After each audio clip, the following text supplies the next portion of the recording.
Welcome to Deep Drive, our weekly automotive podcast powered by Kotak Mahindra Prime. I'm Rishaad Mody, and today we have a special guest, Mr. Ravi Bhatia, President of JATO Dynamics India, and we're going to discuss how the industry did last year. So let's just start with how the bike industry did. It wasn't a great start, but then it picked up insane momentum. Yeah, there was no signs in the beginning that the two-wheeler industry will do so well. And the first 4 months had no indication that the year will end in such a bumper sale. We had the impetus provided by GST. Yeah. So GST was a big impetus, and for all bikes below 350cc, there was a relief of almost 10%. Then there was an income tax relief which put some money in the pocket of consumers.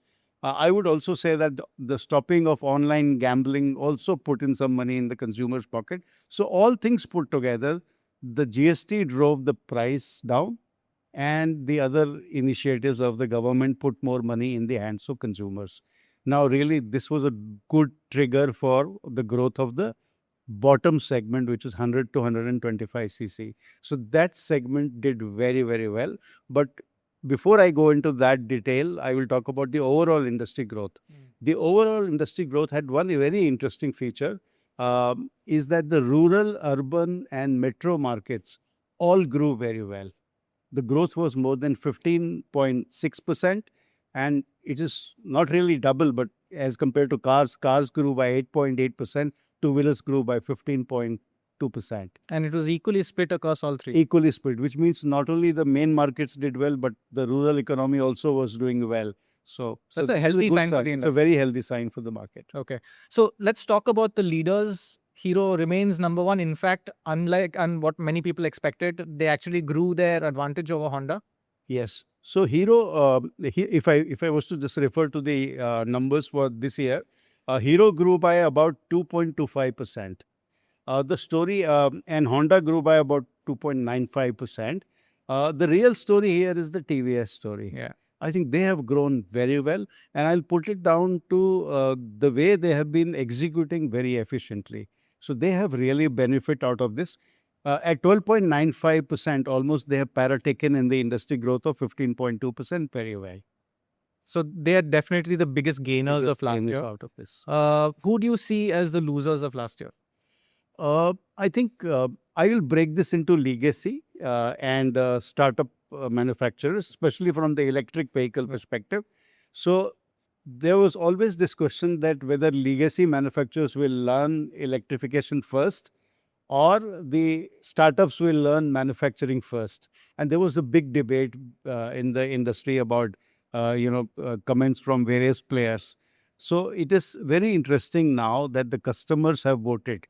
Customers have voted for reliability. Customers have voted for better service. Today, legacy manufacturers have 57% share of electrification, and the other startups have 43%. Now, in startup, the growth is not evenly distributed. We know that Ather did very well as compared to the others. So that's the story. I would say the legacy manufacturers' gain is the startup's own loss. And by the startup, we mean Ola Electric. They have thrown away a massive margin that they had. They had a massive lead. And from their own poor reputation of reliability and support for the customer is where the legacy brands, I think, have really gained traction and good proven products. But Ather is a good move over. It's good to see how well Ather is doing. They're number 3 this year. So we monitor the online sector on Reddit, Quora, or Team BHP, and all these other platforms really.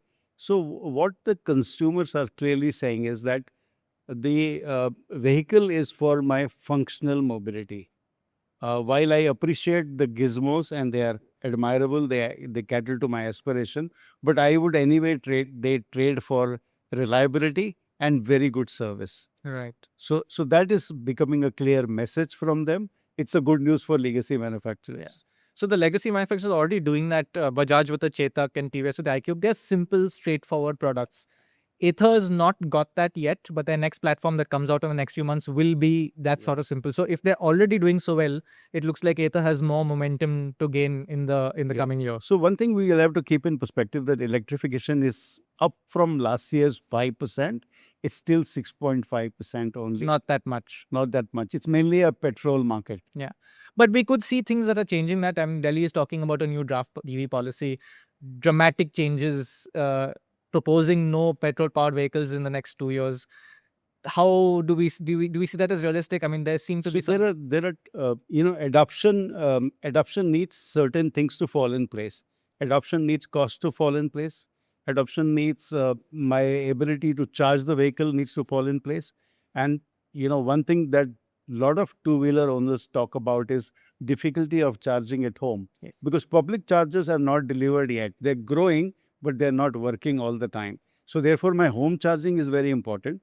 And we have seen that about 33 or 34% of people live in apartments. Now, apartments are collaborative societies. And in collaborative societies, there is no consensus about allowing home chargers. Yeah. And as someone who's lived with EVs quite a bit, the allure of a public charging system is great, but nobody actually wants to use them. They should be a backup. Being able to charge your EV at home is essential. And I feel like if there's going to be an EV policy saying that you must sell only EVs by so and so, equally important in that policy is saying that every housing society must ensure that residents can charge EVs, and we're not really seeing that yet. Yeah.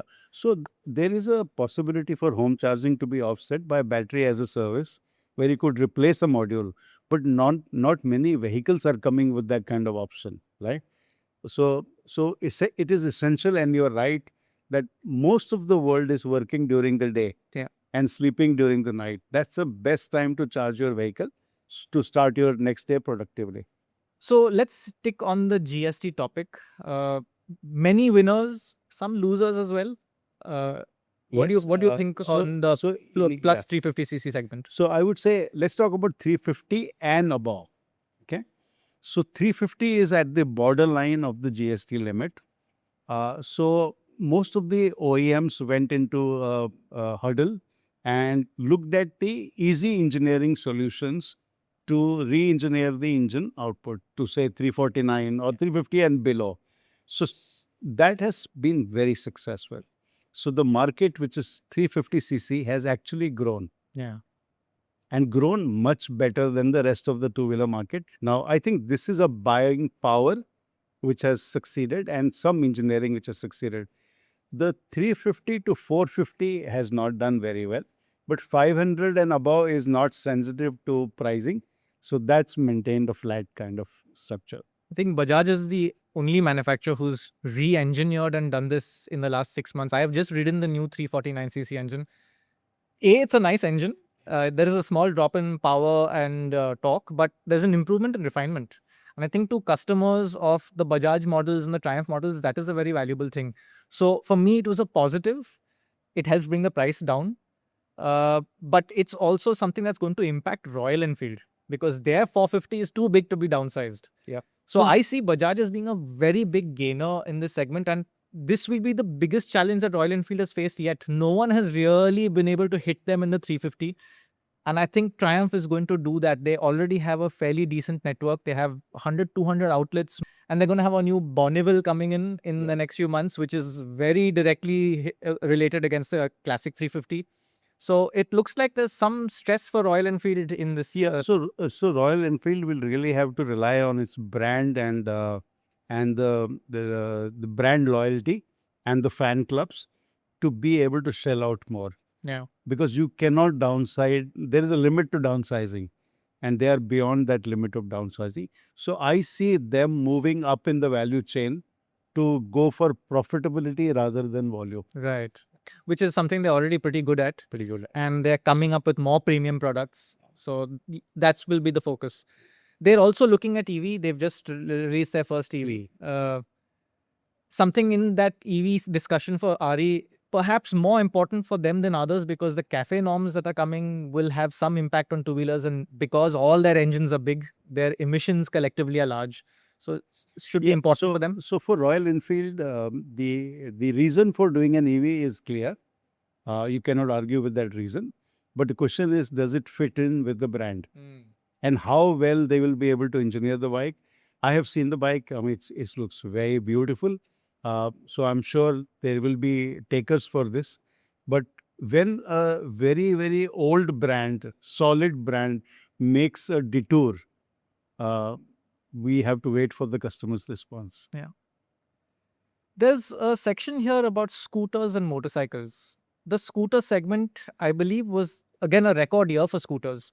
But scooters are still not even about 40% of the market yet. Yeah. Why are motorcycles still so loved in India? And do you see scooter share growing over the next couple of years? So the scooters, if I was to look at the number in isolation, in terms of growth, scooters have grown about 17%.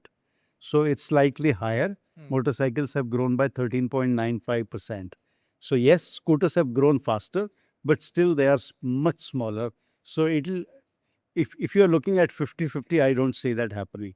Motorcycles will continue to be more popular because of the kind of style and aspiration. Because mobility has two parts: functionality and aspiration. Motorcycles meet the aspirational parts much better because of the larger tire size, more aggressive design. So they are able to address the aspiration. If I'm only looking for mobility, I buy a scooter. One interesting thing which I can share with you is that we are foreseeing scooters. On one hand, we'll be seeing very beautiful and sleek scooters, but we'll also start seeing more aggressive designs in scooters. Absolutely. We are, I think, with the TVS Ntorq family gaining popularity, one of India's strongest scooter brands. Yeah. On that topic, I noticed something really interesting here. For years, the top three in India has been more or less stable. We have Splendor, we have Activa, and we've had Pulsar. But there's been a change last year that's really interesting. The Jupiter has knocked the Pulsar off third position. Yeah. But in fact, the gap is not too significant. And sometimes, as we have seen in cars also, the leader and the next in line pack, there is always a shift in leadership. So it's a question of how you ended the year financially. But this was really remarkable for Jupiter to kind of knock off such established workhorse. I mean, maybe Pulsar can respond this year because this is a huge year for them. There's going to be so many new Pulsars, new Pulsar Classic coming. So we'll probably see Pulsar go back to number 3. I, for one, never celebrate the second, third, and fourth as much as I do the leader, because second, third, fourth are so close that they can change their position year after year or period after period. And you believe that the Splendor is, I mean, the numbers show it, but is it a very comfortable leader for the near term? It's the workhorse of the industry. I don't want to use that word, but if I say it is a AK-47, it's the best in class there. Right? Even though there's a movement to 125? Yeah, I agree with you that with the prices coming down, the people are preferring 125. So still their leadership is quite sufficient. They have ground. I ask you this because in 100, I mean, without doubt, Splendor is number 1. Yeah. But in 125, Honda owns it. Yeah, there is a movement towards 125 because after GST, we have clearly seen that customers are saying, why not go for more? Right. So 125 definitely offers more power to the customer. And that's what we are seeing in the same rural as well as urban and metro phenomena. We've also got an interesting section here on fuel type, which most people wouldn't really consider for motorcycles because, I mean, two-wheelers, it's petrol and electric, but there is CNG in there. Correct.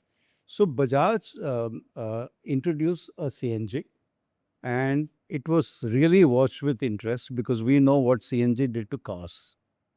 However, the areas which are served by CNG are limited, right? Cars go everywhere, so CNG is distributed well. But this year we did not see equal amount of adoption. So initial interest was not followed by... So 35% drop from the earlier year. Yes. So initial interest kind of waned off. What needs to change for CNG to pick up? I think more offerings for once to give customer... Okay, why am I buying CNG? I'm looking for economy, right?